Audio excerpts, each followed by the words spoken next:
샬롬 샬롬 샬롬 샬롬. 하나님 사랑합니다. 여러분 주 안에서 사랑합니다. 오늘 사무엘상 16장 말씀이죠. 4절에서 13절 말씀, 그리고 야고보서 2장 1절에서 13절, 누가복음 19장 1절에서 10절, 그런 내용들을 가지고 하나님께서 우리에게 긍휼히 여기는 그 사랑, 그 부분 함께 나누도록 합니다. 16장 4절에서 13절 말씀입니다. 사무엘이 야훼의 말씀대로 행하여 베들레헴에 이르매 성읍 장로들이 떨며 그를 영접하여 이르되 평강을 위하여 오시나이까. 이르되 평강을 위함이니라. 내가 야훼께 제사하러 왔으니 스스로 성결하게 와서 나와 함께 제사하자 하고 이새와 그의 아들들을 성결하게 하고 제사에 청하니라. 그들이 오면 사무엘이 엘리압을 보고 마음에 이르기를 야훼의 기름 부으실 자가 과연 주님 앞에 있도다 하였더니 야훼께 사무엘에게 이르시되 그의 용모와 키를 보지 말라. 내가 이미 그를 버렸노라. 내가 보는 것은 사람과 같지 아니하니 사람은 외모를 보거니와 나 여호와는 중심을 보느니라 하시더라. 이새가 아비나답을 불러 사무엘 앞에 지나가게 하매 사무엘이 이르되 이도 야훼께서 택하지 아니하셨느니라 하니 이새가 산마로 지나게 하며 사무엘이 이르되 이도 야훼께서 택하지 아니하셨느니라 하니라. 이새가 그의 아들 7을 다 사무엘 앞으로 지나가게 하나 사무엘이 이새에게 이르되 야훼께서 이들을 택하지 아니하셨느니라고. 또 사무엘이 이새에게 이르되 내 아들들이 다 여기 있느냐. 이새가 이르되 아직 막내가 남았는데 그는 양을 지키나이다. 사무엘이 이새에게 이르되 사람을 보내어 그를 데려오라. 그가 여기 오기까지는 우리가 식사자리에 앉지 아니하겠노라. 이새가 사람을 보내어 그를 데려오매 그의 빛이 붉고 눈이 빼어나고 얼굴이 아름답더라. 야훼께서 이르시되 이가 그니 일어나 기름을 부으라 하시니라. 사무엘 기름 뿔병을 가져다가 그 형제 중에서 그에게 부었더니 이날 이후로 다윗이 야훼의 영에 크게 감동이 되니라. 사무엘이 떠나서 라마로 가니라. 다윗이 선택을 받는 그런 내용입니다. 그리고 야고보서 2장 1절에서 13절 말씀 찾아서 한번 보죠. 2장 1절입니다. 내 형제들아, 영광의 주 곧 우리 주 예수 그리스도에 대한 믿음을 너희가 가졌으니 사람을 차별하여 하지 말라. 야고보서 2장 1절에서 같은 13절까지입니다.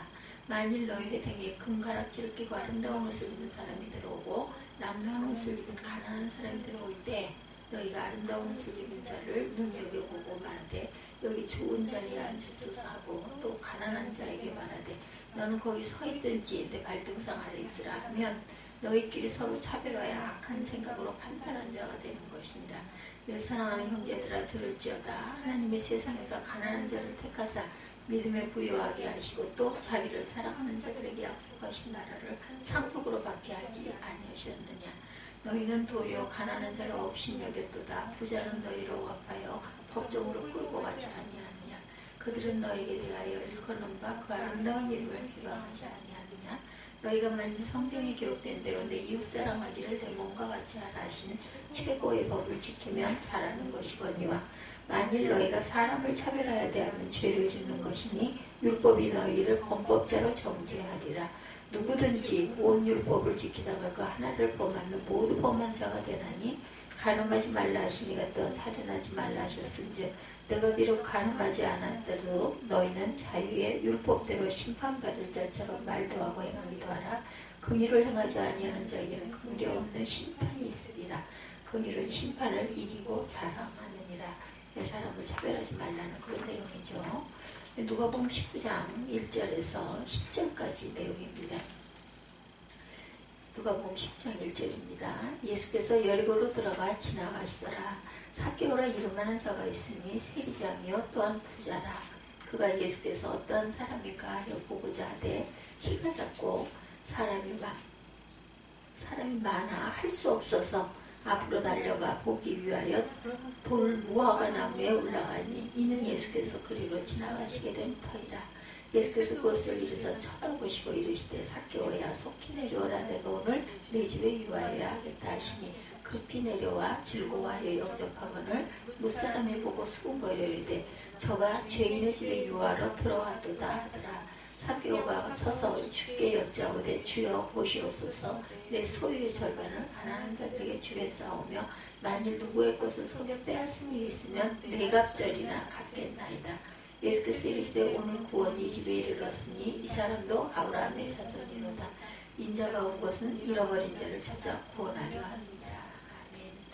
예, 이렇게 본문 사무엘상 16장 1절에서 13절, 야고보서 2장 1절에서 13절, 누가복음 19장 1절에서 10절입니다. 하나님은 우리가 보는 그런 시선으로 사람을 보지 않는다, 이런 내용이죠. 세상이 이렇게 다양한데 행복을 발견하는 길은 오직 한 길이다, 이렇게 얘기합니다. 예, 가져야 누려야 행복하다고 말하죠. 그래서 가지지 못한 자는 행복하지 않은 사람이고 불행한 사람이다라고 말하죠. 성경은 전혀 다른 진리를 우리에게 지금 말씀하고 있습니다. 인생이 각기 다른 것처럼 행복을 발견하는 길도 다양하다. 네, 성경은 가져야 오는 행복을 인정합니다. 그러나 가져야 오는 행복 이외에 수많은 행복의 길이 있다고 말씀하시죠. 인생이 똑같지 않은 것처럼 행복의 길도 똑같지 않습니다. 그런데 하나님을 만났던 사람들은 너무도 다양한 행복을 발견하죠. 하나님을 만났던 사람들은 하나님만 만난 것이 아니라 행복을 발견합니다. 무슨 얘기예요? 성령이 임했다. 아까 다윗에게도 그래서 기름 붓고 나니까 아주 씩씩해진 것처럼 성령께서 우리를 터치하시고 성령께서 우리에게 힘을 주시고 용기를 주시고 소망을 주신다라는 것. 제가 어저께 보면 꼼짝도 못했잖아요. 근데 누웠다가 벌떡 이렇게 누워있어서 좀 자야 수영을 하러 가겠지 생각을 하고 누웠는데 잠이 오질 않더라고요. 생각들이 많아가지고 몸이 너무 정말 어저께는 어떻게 할 수가 없어요. 이게 꼭 제가 어저께 그래서 수영을 다녀오고 나서 날아가는 몸이 돼가지고 지금도 뭐 불편한 건 똑같지만은 어쨌든 약을 먹고 병원에 가서 주사를 한테 맞고 다음약 주세요. 뭐 이런저런 말 전혀 안 하고 예전에 그 담약 먹었던 기억이 번뜩 나가지고 밤이 들어가지고 죽겠다고 얘기를 하고는 주사 한 대를 주라고 그러고 약을 받아가지고 그걸 한 봉 그 자리에서 또 먹었어요. 왜냐면 제가 저기 병원에 가기 전에도 아들 약을 먹었거든요. 걔가 그 먹는 약이 비슷할 것 같아가지고 아주 뭐 어떻게 할 수가 없어서 무슨 방법이 없을까. 수영도 이건 못 가겠네. 움직이지도 옷도 못 갈아입고 뭐 이렇게 꼬부리지도 못하니까. 근데 꼭 어느 순간 미친 사람처럼 이렇게 내가 있어서는 안 되겠다. 어떻게 아무것도 할 수가 없는데 뭐 다른 게 힘이 든 게 아니라 아니 눈에 뻔히 바닥에 뭐가 떨어져 있는데 그걸 집을 수가 없는 꼬부리고 집을 수가 없어서 그래서 그걸 주사를 맞고 그렇게 가가지고 물속에 들어가면 부력 때문에 이게 무게가 느껴지지 않으니까 또 똑같이 배영을 2시간 동안 이 안경이 오래돼가지고 잘 안 보여서 수경을 안경원에서 했는데 김서림 때문에 할 수가 없어. 김서림 방지를 해달라고 몇 번을 갔다가 맡겼는데 딱 하루 괜찮더니 그 다음에 또 똑같더라고요. 아예 수경을 머리 위로 올리고 배영이니까 그리고 불편하죠. 물이 튀어가지고 그래도 뭐 정말 2시간 동안을 쉬지 않고 배영을 했어요. 우리 윗메인에서 그렇게 하고는 다 나은 것 같더라고요. 마음에. 낫다고 기도를 했고 하나님 고쳐주셨다라고 기도를 했고 그런데 아까 얘기한 대로 딱 물 위로 올라오는 순간 그 기가 막힌 무게는 말할 수도 없죠. 뭐 그러거나 말거나 막 씻고 닦고 입고 하는 것도 엄청 복잡하잖아요. 그래도 했는데 어제 낮에 사람의 몸을 어떻게 할 수가 없던 그 상태는 아닌 거예요. 그래서 하나님께서 나를 고쳐주셨고 힘을 주셨으니까 나는 뭐든지 할 수 있어. 뭐든지 먹고 막 움직여야 되겠다.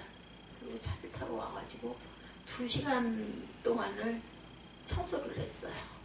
못했던 거 하고 싶었는데 못하고 눈으로 봤던 거 막 바닥 다 쓸고 막 물걸레 해가지고 닦고 정리하고 치우고 들어오고 나니까 11시가 되더라고요.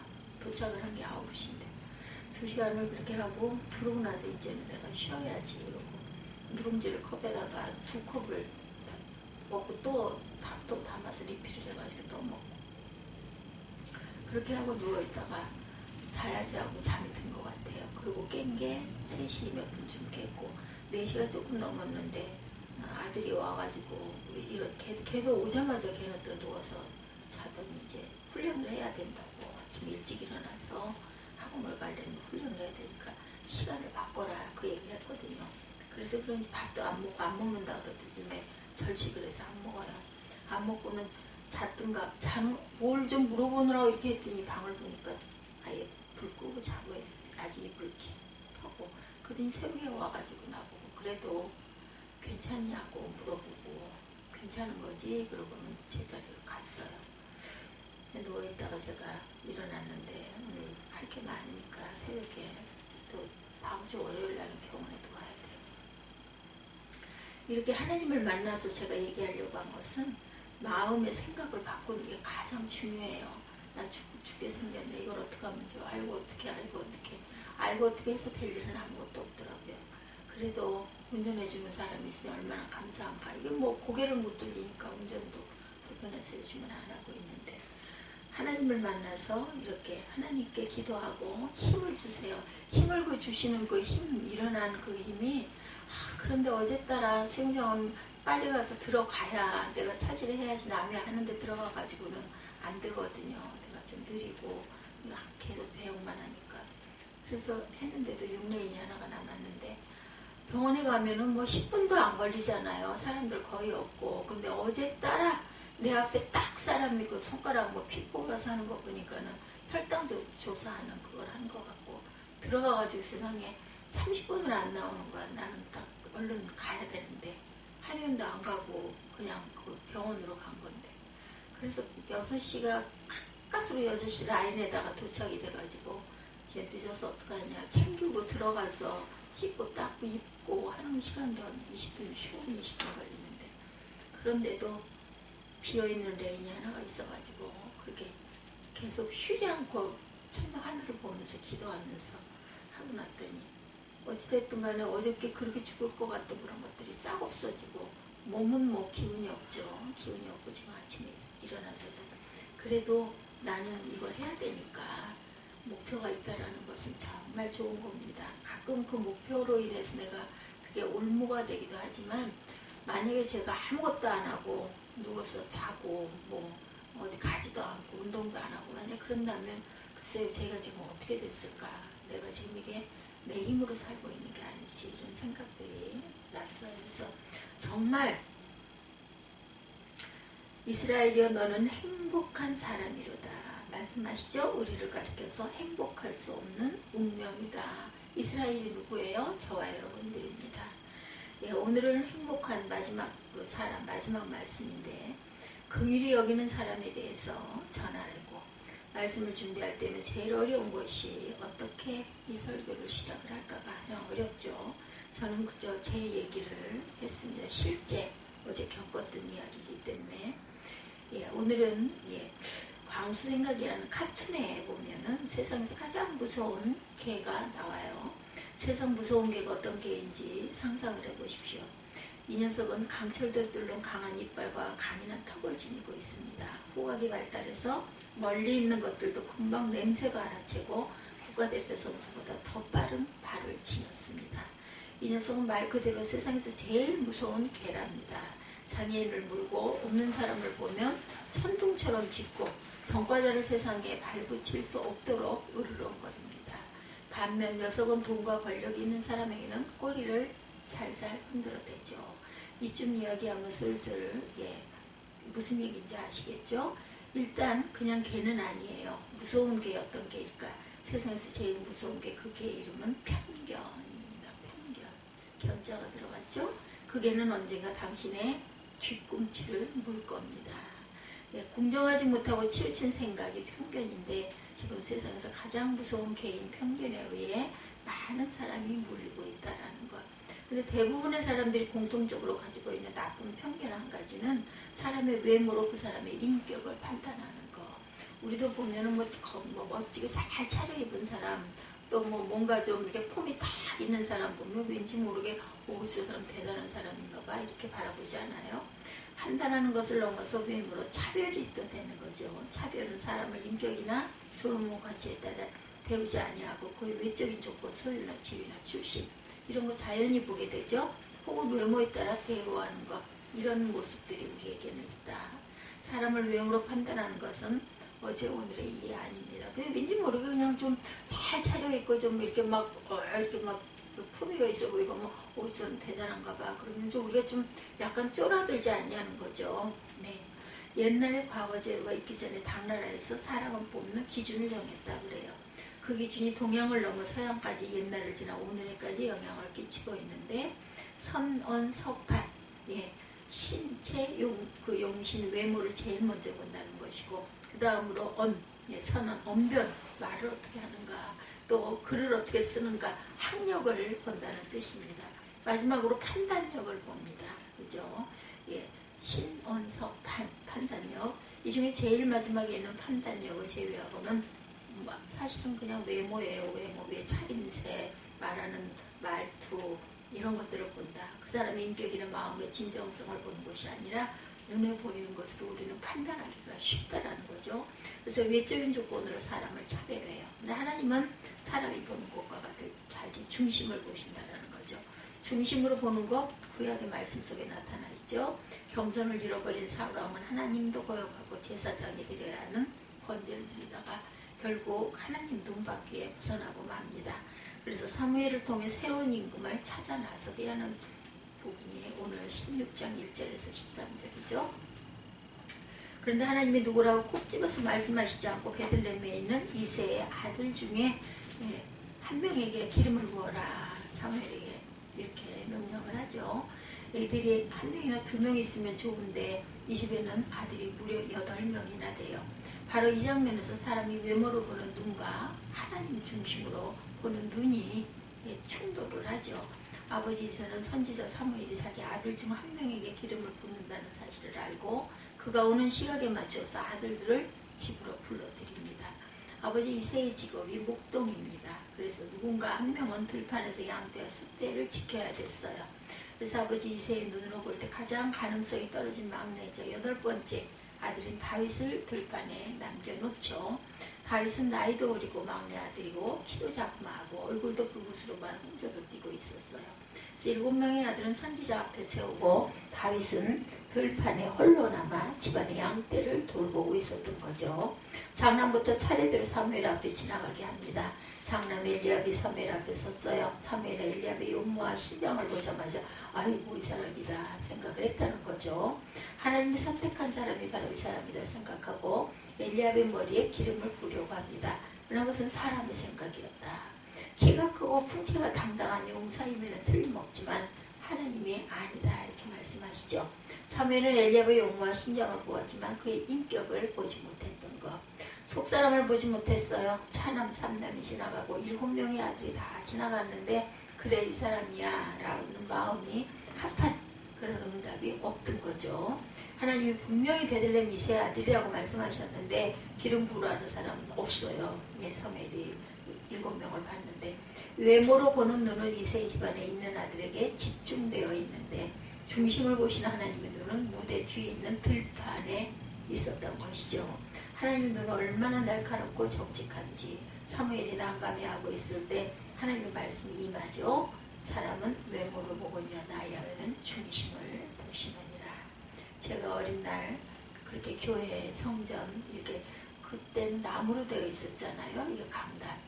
그것들이 얼마나 그렇게 좋은지 어린 나이에 아무것도 모르고 거기를 쓰다듬고 다니고 닦고 다니고 나이가 들어가면서 하여튼 교회만 가면 뭐든지 치우려고 하고 이런 부분들이 있었는데 성령께서 저를 보신 것 같아요. 정말 꿈도 꾸지 않았던 그런 일이 일어나죠. 기적입니다. 누군가가 그 얘기하더라고요. 이한나가 목사가 되는 건 기적이다. 다른 사람은 다 돼도 이한나는 아니다 생각을 본인은 했대요. 왜 그랬는지는 모르겠는데 그랬는데 하나님은 중심을 본다. 제가 아무것도 모르고 예수님 좋아하고 그냥 교회가 좋아했던 거 그게 아마 그 마음이 아니었을까. 만약에 제가 이 몸을 하고 아무것도 안 하고 있는 사람이라면 과연 어떻게 됐을까 생각을 하면 기가 막히죠. 중심을 보시는 하나님입니다. 여호와가 보는 눈으로 중심을 볼 줄 알아야 될까. 중심은 인품이나 마음의 진정성을 보라는 것이죠. 그래서 아닌 건 딱 아니라고 보이는 그런 판단력을 주셔요. 또 제가 잘나서가 아니라 하나님께서 우리에게 보는 눈을, 그 내면을 바라보는 눈을 보시는 거죠. 인품과 진정성은 사람의 눈에 보이지 않습니다. 그래서 사람들이 보는 눈으로 보지 말고 하나님의 눈으로 보라는 말씀이죠. 사람의 눈은 시대가 지나도 별로 차이가 나지 않아요. 예수 그리스도를 믿어서 거듭난 사람들이 모인 교회도 여전히 외모로 사람들을 판단합니다. 그래서 야고보 사도는 사람을 외모로 차별하지 말라고 거친 말씀을 막 쏟죠. 한 사람의 외모와 인격은 비례하지 않는다. 눈에 보이는 외모만으로 눈에 보이지 않는 그 사람의 인격을 판단할 수 없다라는 거. 외모만으로 판단하면 그 사람의 진정성과 인격을 보지 못해요. 내가 누군가에게 외모로만 판단을 당하고 나의 진정성과 인격이 외면될 때 얼마나 기가 막혀요. 가장 참을 수 없는 건 이 부분이죠. 또 느끼지 않아요? 그죠? 안에 있는 내용물은 보지 않고 포장지만 보고 나에 대한 가치를 말한다면 정말 받아들이기가 힘이 들죠. 목회하면서 가장 가슴 아픈 것, 내 마음 안에 있는 진정성을 무시당할 때 목회자들이 가장 가슴이 아프죠. 야고보 사도는 외모로 사람을 취하지 말라는 근거를 이렇게 제시합니다. 그는 영광의 주 예수 그리스도를 믿음으로 말미암아 죽을 수밖에 없었던 우리가 이제 그분과 함께 영광에 참여하게 되었으니 사람을 외모로 차별하지 말아라. 당시 예루살렘 교회의 감독이고 예수님의 친동생이었던 야고보 사도가 흩어진 디아스포라 성도들을 향해 말씀하신 구체적인 이유, 그것은 자신들을 또 모르는 사이에 교회 안에서 외모로 사람을 판단하고 있더라는 거죠. 외모로 판단하는 가장 구체적인 것, 빈부 자체로 사람을 판단하는 것. 그 시대에는 그랬을 거예요. 요즘에는 꼭 그렇지는 않은데, 근데 뭔가 좀 이렇게 자세가 잡힌 사람들, 이런 사람들 보면 위압감이 좀 느껴지지 않습니까? 이게 외모입니다. 그 사람의 내면을, 속을 뚫어보질 못하죠. 금가락지를 끼고 아름다운 옷을 입은 사람이 들어오면 좋은 자리에 앉으세요. 아까 우리 읽은 부분은 야고보서죠. 반면에 남루한 옷을 입은 가난한 자가 들어오면 서 있든지 내 발밑에 앉든지 알아서 해라. 별로 신경도 안 쓰지 않아요. 그죠? 야고보서 2장 1절에서 13절까지 우리가 읽었죠.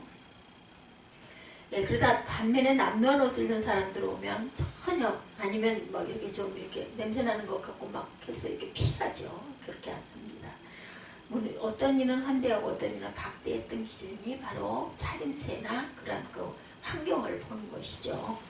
경제적인 기준으로 사람을 판단합니다. 호텔이라면 이렇게 해도 되고, 그런데 여기는 교회죠. 교회에 이렇게 하면 안 되죠. 복음이 무너지고 예수님은 가난한 자들의 친구셨어요. 가난한 자들에게 복음을 전하고 가난한 자를 고쳐주시고 가난한 자에게 하나님 나라를 보여줍니다. 근데 교회가 외모로 차별하고 있어서 야고보 사도가 이것은 죄 짓는 것이다. 경종을 울리고 있는데요. 메시지 성경에 보면 차별 대우하지 말라고 이렇게 번역해요. 세상 사람들의 생각이 영향을 끼치지 않게 하라. 이렇게 말합니다. 세상 사람들은 돈으로 사람을 판단하고 옷차림으로 판단하지만 성도들은 세상 사람들과 같은 눈으로 판단해서는 절대로 안 된다.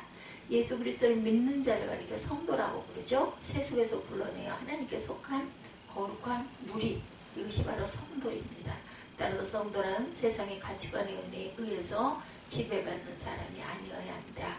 그런데 초대교회 성도 중에는 돈에 따라 옷에 따라 판단하고 대우하는 그런 눈들이 많았다라는 것. 오늘날도 마찬가지로 그런 경향이 있습니다.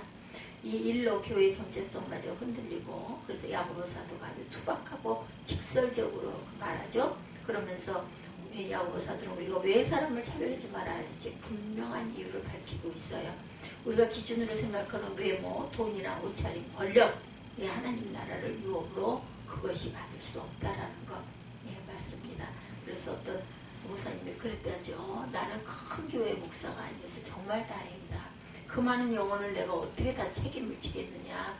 천국에 가면 하나님에게, 예수님에게 야단맞을 그러한 아주 딱 표본인데 나는 아니어서 정말 가증스럽다. 이렇게 얘기했다라는 그런 예화가 있더라고요.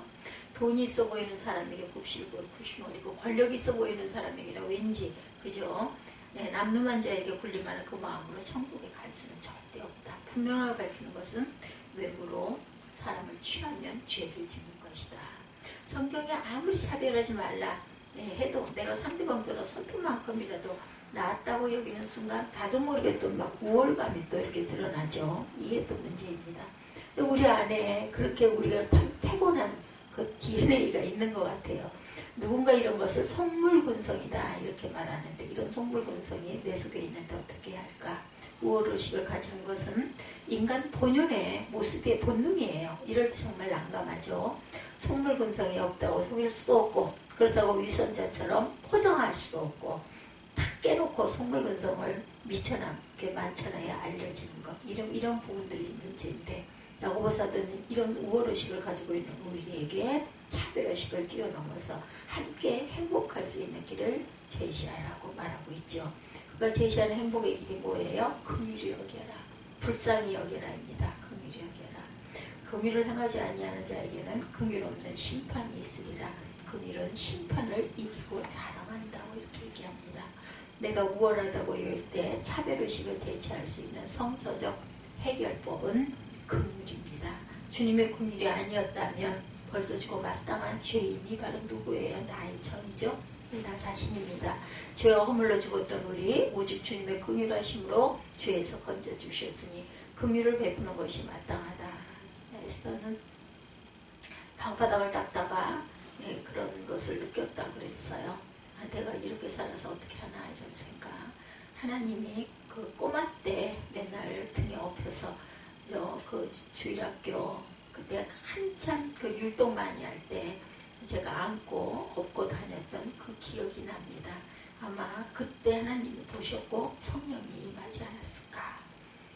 우리는 모르는 거죠. 그런 부분이. 복음서에서 수많은 차별을 받았던 한 사람이 등장하죠. 삭개오. 그죠? 아까 함께 읽었었죠. 누가복음 19장 1절에서 10절입니다. 삭개오는 키가 작았다고 말하죠. 성서는 사람의 약점을 표현할 때는 굉장히 완곡하게 표현합니다.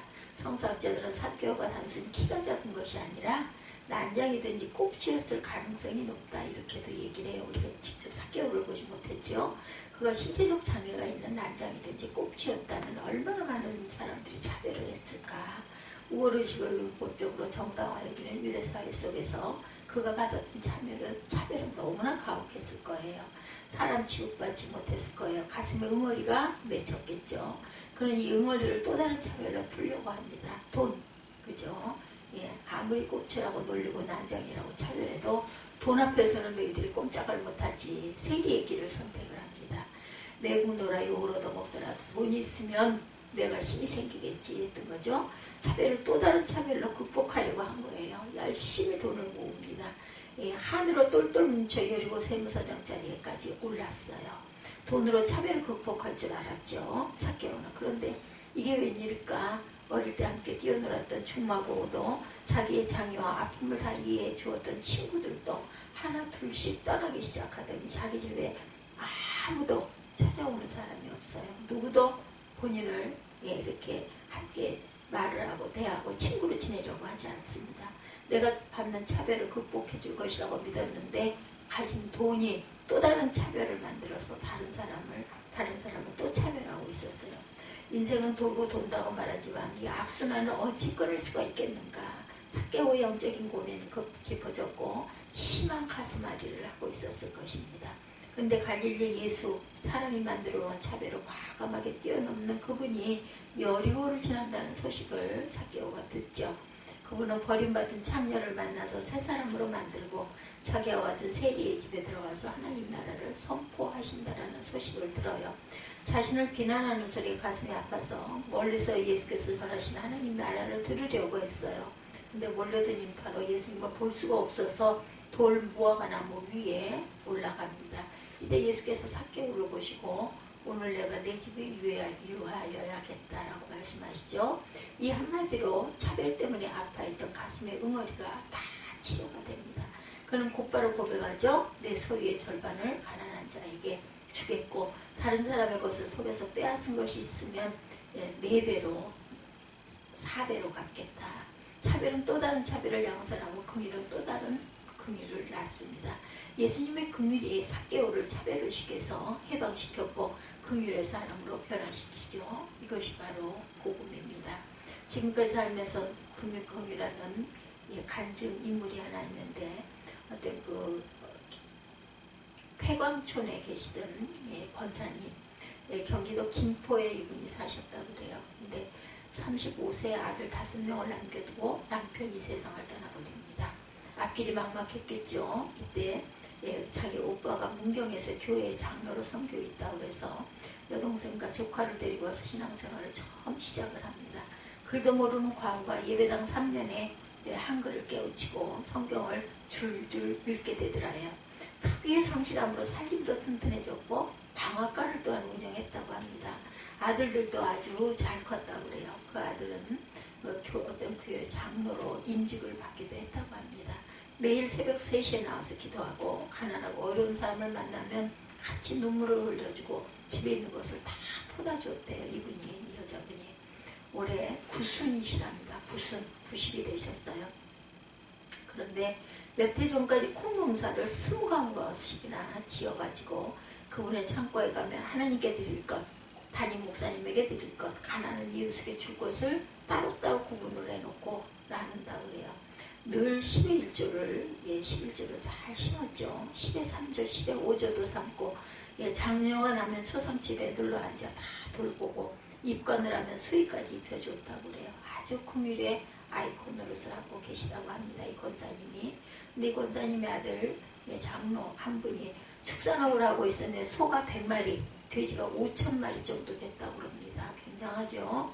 면에서 제일 부자였대요. 그런데 구제역에 와가지고 돼지 5,000마리와 한우 100마리를 산채로 땅에 묻어버립니다.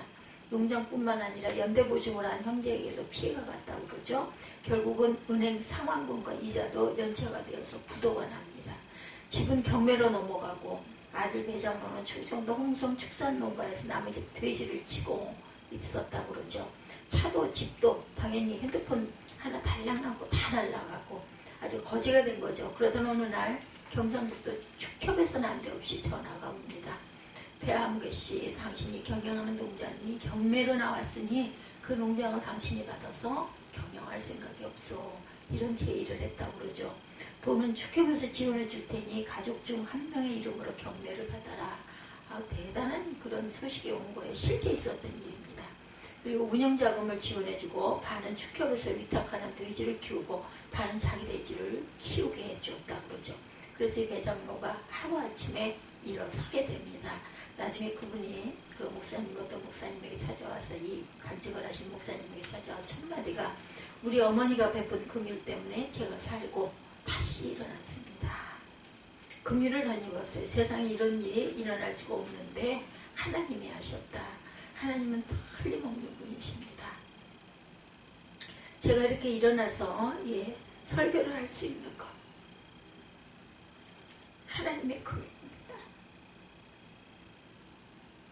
긍휼은 심판을 이기죠. 이것은 하나님의 법칙이에요. 그래서 내가 누군가를 긍휼히 여길 때, 그죠? 나를 아프게 했던 사람을 긍휼히 불쌍히 여길 때 하나님께서는 우리에게 긍휼을 돌려주신다는 것. 다른 사람이 아니라 긍휼히 여기는 자가 마지막에 웃을 수 있는 행복한 사람이라는 것이에요. 여러분들 긍휼히 여기시기 바랍니다. 부족한 사람이 내 옆에 있고 나를 아프게 하는 사람이 내 옆에 있어요. 그런데 그를 미워하지 말고 사랑하라 그러죠. 원수까지는 아니지만 표현이 그냥 나를 아프게 하는 사람, 원수를 사랑하는 그 마음을 누군가에게 가질 때 그 마음을 하나님이 저에게 돌려주셔서 힘들고 어려운 것들을 극복할 수 있다는 겁니다. 그대는 행복한 사람입니까? 긍휼히 여겨서 내가 꼭 필요할 때 긍휼을 리턴 받을 수 있는 행복한 사람이 되시기 바랍니다. 긍휼을 베푸는 사역이 얼마나 많이 있는지 교회마다 보면 많죠.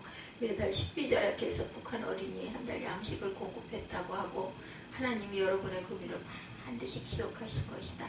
그래서 선행을 하신 사람들은 하시는 분들은 더 열심히 더 많이 하려고 애들을 쓰시죠. 여러분의 자녀가 배고프게 될 때 하나님께서 반드시 긍휼로 돌려주실 것이라는 것. 노숙자들에게 잠자리를 마련해주는 햇살 보금자리 헌금, 직장을 잃지 않게 만들어 이 또한 긍휼로 갚아주시는 아까 그 배장로님 얘기처럼 정말 뭐 그 우연이지 어떻게 그런 일이 일어날 수가 있었는데 기적이지. 근데 그 어머니가 그렇게 많이 섬기니까 글쎄요, 저도 저희 외할머니, 외할아버지가 장로님이고 권사님이었는데 저는 모르죠. 꼬마였었기 때문에. 얼마나 하늘의 긍휼이 여김에 그런 사랑을 심었으면 제가 이렇게 긍휼을 돌려받고 있는지 모르겠습니다. 이름도 모르고 얼굴도 본 적이 없는 베트남 농민을 잔치에 초대하는 마음으로 송아지 한 마리를 드린 것을 기억하시고 집에 우환이 없도록 또 긍휼로 돌려주시는, 내가 선행을 하고 누구를 용서를 하고 베푸는 것을 하면은 그것을 거꾸로 돌려주신다라는 것. 사랑의 도시락으로 땅에 밥 한 그릇이 그리운 사람에게 대접한 것, 날마다 건강하도록 긍휼로 상환해 주신다라는 거죠. 이주 노동자들을 먹이고 입힌 것을 기억하시고 나그네 되었을 때 나를 긍휼히 여겨서 돌려주실 것이라는 것. 하나님은 핑계거리를 만들어서 우리에게 긍휼을 늘 베풀어 주십니다. 갈릴리여 그대는 행복한 사람이다. 차별의식의 긍휼로 받고 이웃을 행복하게 만들어주기 때문에 여러분은 행복할 수밖에 없는 사람이라는 것. 여러분들의 힘은, 여러분들의 부모가 힘은, 여러분들의 선대가 심은 이 것들이 우리는 모르지만 하나님이 차별해서 긍휼히 여김을 받게 하시는 것. 이 긍휼이 이웃도 행복하게 만들고 나도 행복하게 만들어서 정말 따뜻한 세상, 밝은 세상을 만들 것이라는 것. 내가 베푼 긍휼은 또한 메아리가 돼서 나에게 돌아와 내가 꼭 필요할 때 하나님이 긍휼을 베푸십니다. 이 일에 기쁨으로 동참해서 행복이 가득한 세상은 요즘에 정말 너무너무 무섭고 너무너무 차갑고 너무너무 정말 우리가 감당하기 힘들지만 그래도 그 안에서도 꽃은 펴요.